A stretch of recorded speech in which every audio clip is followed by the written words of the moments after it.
Você percebeu quando parou de ligar para a festa? Quando começou a recusar convites sem sentir culpa?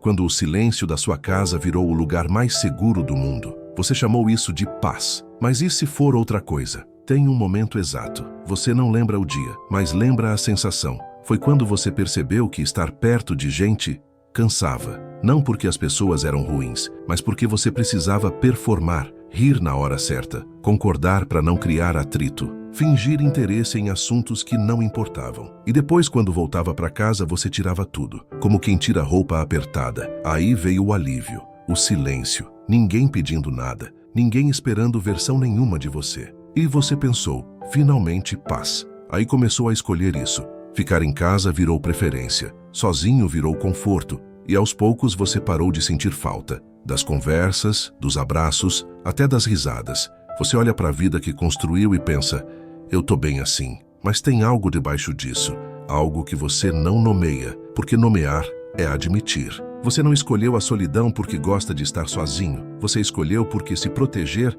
doía menos que se mostrar. Deixa eu ser mais direto. Você não encontrou paz no isolamento. Você encontrou controle. Controle sobre quem te vê. Controle sobre o que sente. Controle sobre quanto de você precisa existir por dia. Porque lá fora, você não controla nada. Não controla se vão te entender, se vão te julgar, se vão te decepcionar, se vão te deixar. Então você cortou pela raiz. Saiu antes de ser deixado. Se afastou antes de ser rejeitado. Calou antes de ser ignorado. E chamou isso de maturidade, de autoconhecimento, de eu sou só mais introspectivo mesmo. Mas no fundo, você sabe que tem coisas que você não diz pra ninguém, não porque são secretas, mas porque você aprendeu que dizer o que sente raramente muda alguma coisa. Você aprendeu que as pessoas ouvem, mas não escutam, que elas perguntam como você tá, mas já estão pensando na resposta delas. Aí você parou de tentar. E isso começou cedo, talvez no ensino médio, talvez antes. Quando você percebeu que para se encaixar,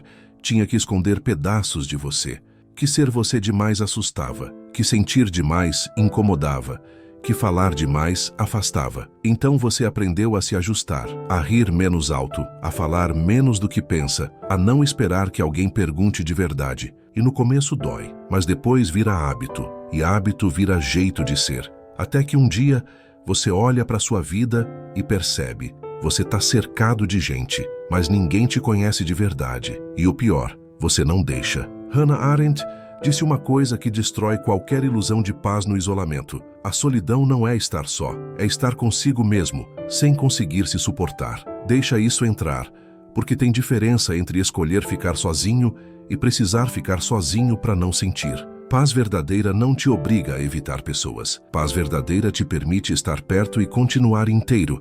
O que você sente não é paz, é trégua. Trégua com o mundo, trégua com a expectativa, trégua com a possibilidade de ser ferido. Mas trégua não é cura, é suspensão. E o problema de viver em suspensão é que você para de viver de verdade. Porque viver de verdade inclui risco, inclui ser visto e não ser compreendido. Inclui se abrir e talvez se arrepender. Inclui sentir e não controlar o que vem depois. Você cortou tudo isso. E cortou junto a chance de ser surpreendido, de ser tocado, de ser lembrado, de importar para alguém de um jeito que doa, mas também acalma. Então a pergunta não é, por que eu prefiro ficar sozinho? A pergunta é, do que eu estou me protegendo? Porque quando você responde isso com honestidade, percebe que não é das pessoas, é de você mesmo, do julgamento que você imagina, da rejeição que você antecipa, da decepção que você projeta. Você criou um mundo onde ninguém te machuca, mas também ninguém te alcança.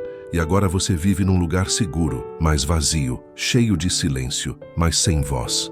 Arendt também disse, o isolamento destrói a capacidade de agir, porque agir é agir com outros. Traduzindo, você pode pensar sozinho, sentir sozinho, refletir sozinho, mas existir de verdade só acontece no contato. E não precisa ser contato profundo o tempo todo. Não precisa ser vulnerabilidade exposta. Não precisa ser entrega cega. Pode ser só estar perto sem precisar se defender. Falar sem medir cada palavra. Rir sem checar se está rindo demais.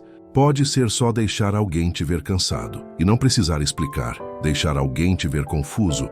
E não precisar consertar. Deixar alguém ver você. e confiar que isso não vai ser usado contra você. Mas para isso você precisa soltar o controle. E eu sei, isso assusta, porque controle é o que te segurou até aqui. Controle é o que te protegeu. Controle é o que te fez acreditar que solidão é paz. Mas tem uma diferença entre proteção e prisão. Então, como isso muda na prática? Não muda com grande gesto. Não muda virando extrovertido da noite para o dia. Muda quando você percebe. Aquele convite que você ia recusar automaticamente, você aceita. Não porque quer, mas porque percebe que recusar virou reflexo. Muda quando você está com alguém e, em vez de performar a versão editada de você, você fala uma frase real. Algo que você pensa, algo que você sente, sem medir o impacto antes. E percebe que o mundo não desaba. Muda quando você para de esperar que as pessoas adivinhem e começa a falar, não para ser entendido perfeitamente, mas para existir em voz alta. Muda quando você percebe que tem gente que quer te conhecer de verdade, mas você nunca deixou. Não porque elas não tentaram, mas porque você construiu um muro tão alto que chamou de personalidade. E olha, vai ser estranho no começo. Vai parecer vulnerável demais, exposto demais, arriscado demais. Porque é. Mas sabe o que também é arriscado? Passar a vida inteira seguro e nunca ser visto. Passar a vida inteira em paz, mas sozinho até na própria companhia, porque no final, solidão que você chama de paz é só medo bem organizado. E paz de verdade não precisa de distância para existir. Ela existe quando você pode estar perto e ainda assim respirar. Quando você pode se mostrar e não precisar se justificar. Quando você pode errar e continuar sendo acolhido. Isso não acontece sozinho. Isso acontece com pessoas. Pessoas imperfeitas. Pessoas que também têm medo. Pessoas que também se protegem, mas que escolhem tentar.